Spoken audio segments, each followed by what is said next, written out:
Hey guys, how is it going? Onage here and welcome to a new iRacing video. So this time it is time for the Skip Barber Racing series, as I have promised in the last video. I said that I would do this this car.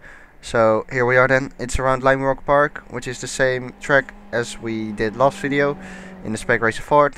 Don't really like the track, but I mean it could be worse. There are some worse tracks to race on, luckily. So here we are then. I'm starting from P7 on the grid, I believe, and we will go to the grid very soon. Just checking my setup. This is my setup. I pretty much found this one on the internet and then applied that to my setup of the car. So here we are then on the grid, indeed in P7 I think. Yep, so here we are then. Lights are coming on, and once they go to green we will leave the grid, which is now. So there we go then.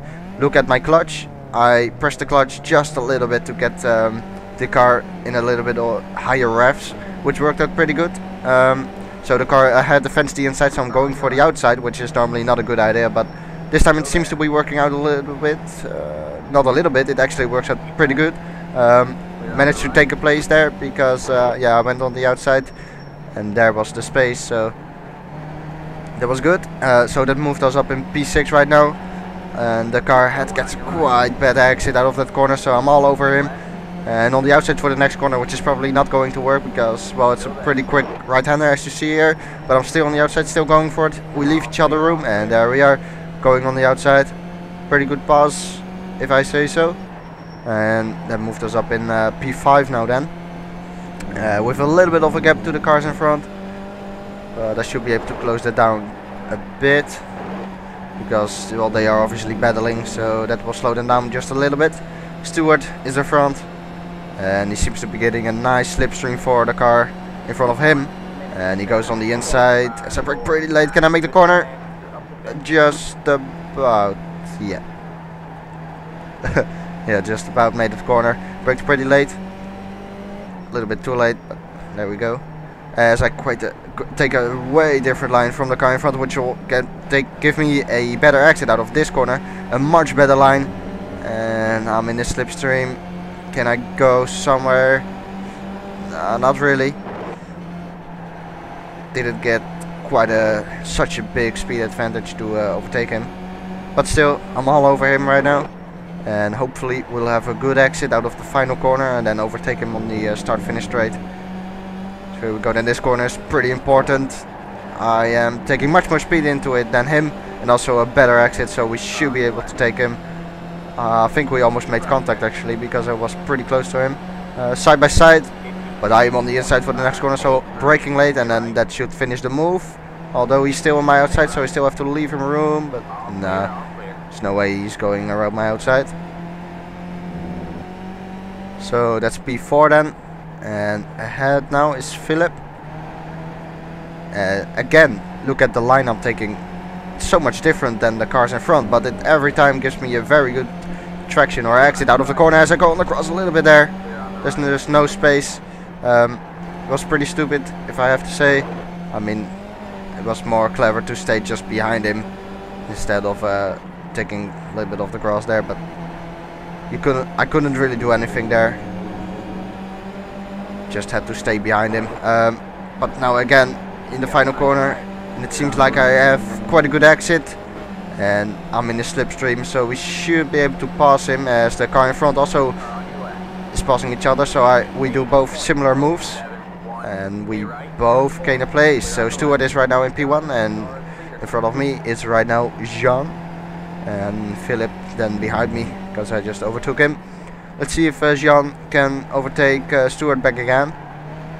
Doesn't really seem like, because he made a mistake, and again taking a better line through that corner than the car in front, so closes down the gap just a little bit, as it seems like Stewart is pulling away a bit. So pretty happy with the first 3 laps from P7 to P3. Not bad.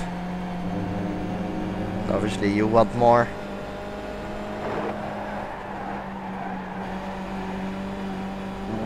So it's very important to get to take as much speed as you can on this straight. You can really lose or gain a lot of time with that. The last corner is very important. And this, oh wait, we skip a lap from lap 4, 5, what was it? I think it was lap 5 to P8, lap 8, sorry, not P8. I'm still in P3, and Philip, he is still following me, and I am behind Jean. I closed the gap a little bit. It's now half a second and 6 tenths to Philip, and Stuart is basically pulling away. He seems to have a very good pace, and again taking a different line compared to Jean, which puts me right on his tail, but not close enough to overtake him yet or to place my car alongside him. Someone disconnects from the race, so this is a bit interesting. I mean, I'm in a little bit of a sandwich because it's got a little bit of oversteer on the entry there. Jean is in front of me and Philip is yeah, behind me. As we again take the last corner, pretty horrible final corner.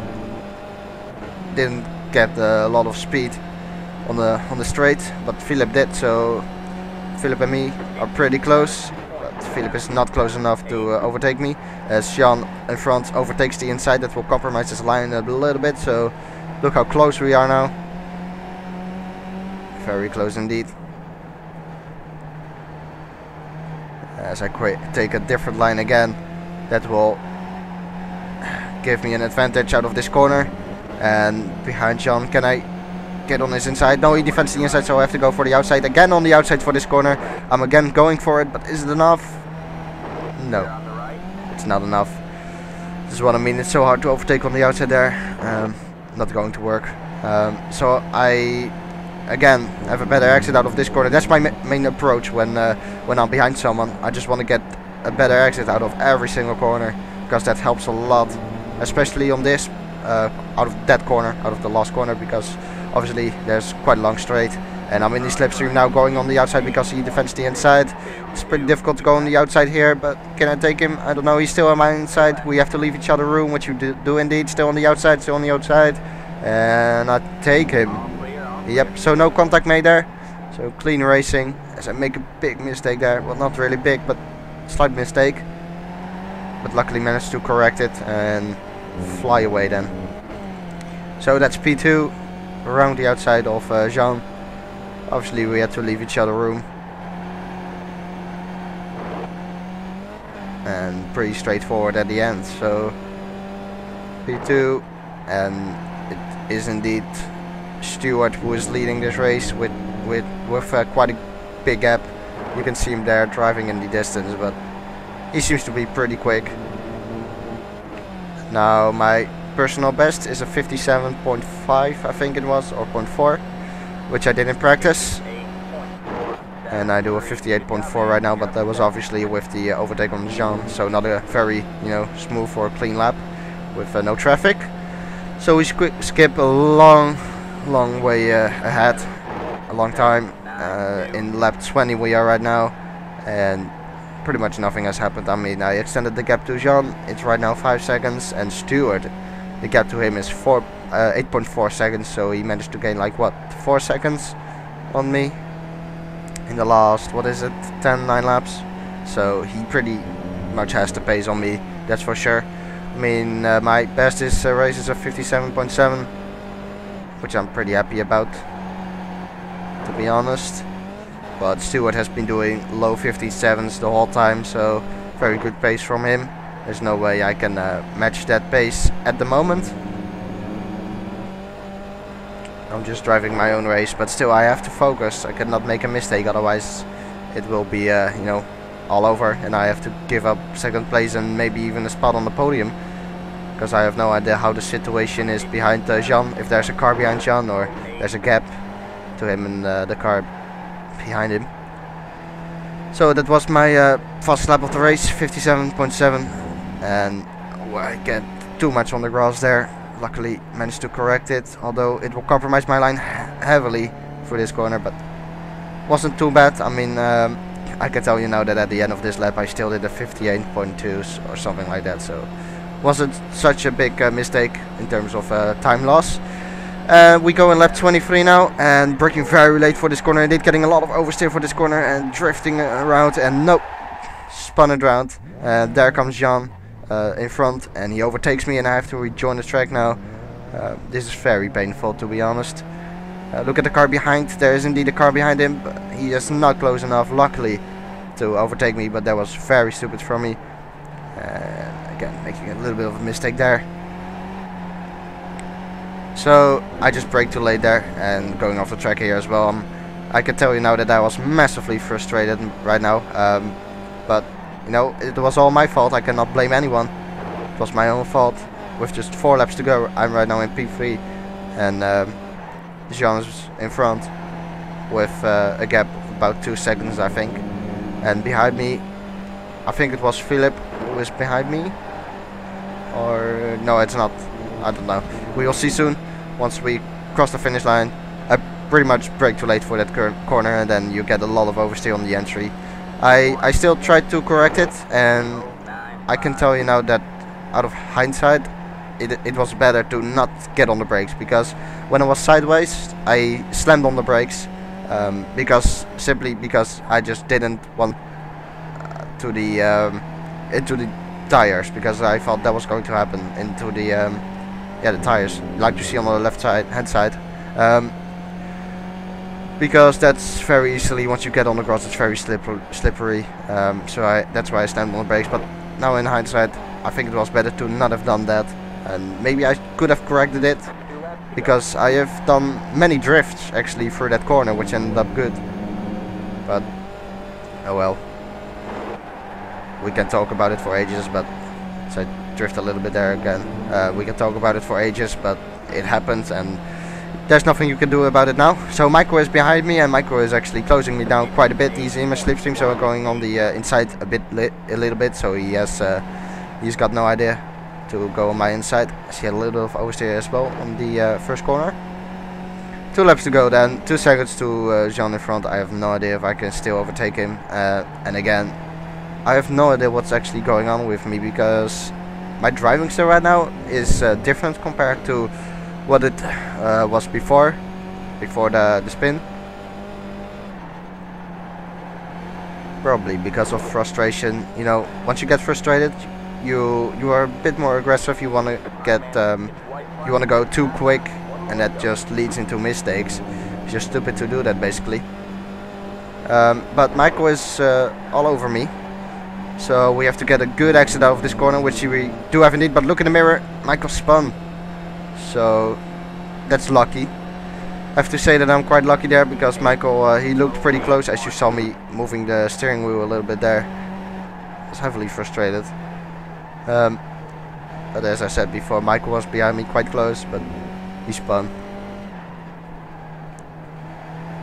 Final lap of the race, forgot to mention that, and still 2 seconds to Jean, so I cannot really close down on him, which is again frustrating. I'm doing 58s right now, and I know I can do 57s quite easily, but it's just not working right now. You know, these things can happen, and you have to learn from it, and I definitely learned from it, I think, because that was just stupid. I gave away a gap of 5 seconds and second position, so obviously quite frustrated. And there we are going across the line. So Stewart, he managed to get a solid victory, and then John in front would take second, and I take the final podium spot, and slamming on the brakes there. just wanna stop the car, and I'm absolutely done. So there we are then in P3. At the end of the day, I was around 1.2 seconds behind John, and John was 20 seconds behind Stewart, so a very dominant win from him. Look at his fastest lap, it was a 57.0, almost into the 56s, which is absolutely mental. I've never seen something like that. So congratulations, Stewart, very dominant. And there's me then, my average lap time 58.6 with that mistake, and 57.7 is my fastest lap. So my license, Class C, 3.24, and I gained around 3/100ths on my license. But I can tell you now that my license is pretty low in terms of points. It is 3.24 as I've said before, but that's because I had one very bad race before this race. I spun in the opening lap because there was some contact someone tapped me from behind and then I spun, but that's okay. I mean, those things can happen. I went into the pits, repaired my car, then came out of the pits, and there was a car, and he just simply drove into me at the exit of the pits. It was all for position, so no blue flag. He drove straight into me, and he spun.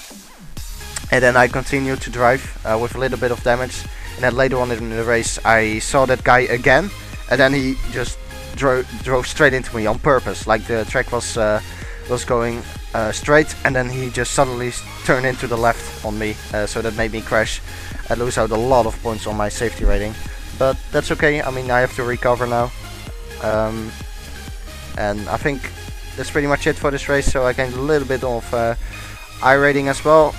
And yeah, that's pretty much it. So at the end of the day, finished in P3, pretty happy with that. I mean, I could have had P2, but obviously I had that mistake, which was completely my own mistake. I mean, there's no one to blame for that one. Last thing I want to say is that when you sign up to iRacing, when you think it's cool or something and you want to try it for yourself, you can sign up. But when you sign up, there is like a box you can fill in, and that says referred or something, or referral email. If you can, or if you want, put my email in there, that would help me a lot, because that gives me like $10 to spend on iRacing. So if you can do that, that would be great. But obviously it's your own choice. I mean, if you don't want to, you know, like give me money, I mean, it's free for you. But when you fill in that referral email, there goes basically $10 to me, and it's free for you. So you know, why not do it? But obviously it's your own choice. I will leave my email into the description if you you know, if you want to use it.